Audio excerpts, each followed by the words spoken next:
Hello అందరికీ. So మీలో ఎవరైనా సరే డైట్ చేస్తున్న వాళ్ళు ఈ ఓట్స్ తినొచ్చో లేదో కామెంట్ చేసి చెప్పండి. నాకైతే అసలు తెలియట్లేదు, ఎందుకంటే ఇవి చాలా బాగున్నాయి తినడానికి. ఇది సఫోలో వాళ్ళది మసాలా ఓట్స్ అనమాట. నేను ఇప్పుడు ప్యాకర్ వాళ్ళే యూజ్ చేశాను ఓట్స్.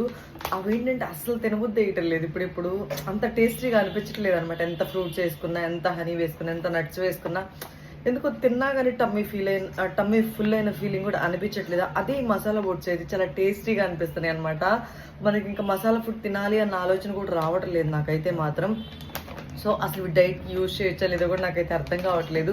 మీరు ఎవరైనా సరే ఇవి క్వాకర్ ఓట్స్కి బదులుగా మసాలా ఓట్స్ యూజ్ చేసి తగ్గిన వాళ్ళు ఎవరైనా ఉంటే నాకు ఒక చిన్న కామెంట్ రూపంలో తెలియజేయండి. ఎందుకు చెప్తున్నాను అని అంటే, డైట్ చేసేవాళ్ళు కంపల్సరీ ఎక్కువ ఓట్సే తీసుకుంటారనమాట.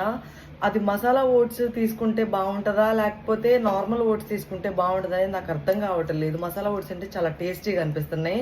సో మీరు ఎవరైనా